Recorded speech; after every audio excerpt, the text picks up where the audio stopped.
Assalamu alaikum Camat. Şunday kozu koçkorlar satқа çıktı. Babanıştın nevereleri. Çoğu жаңы тиш пусту, 2 тиш. 9 aylık. Светлоголовый.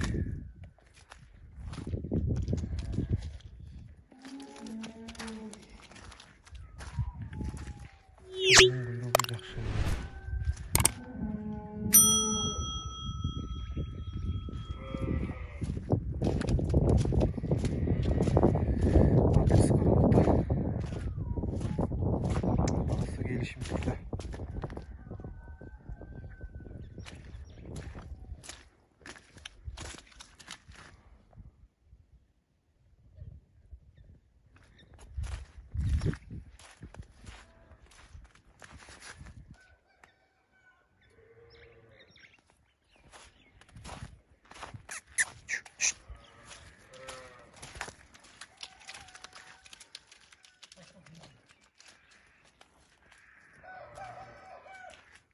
Kuyrukları, çat ayakları gelin.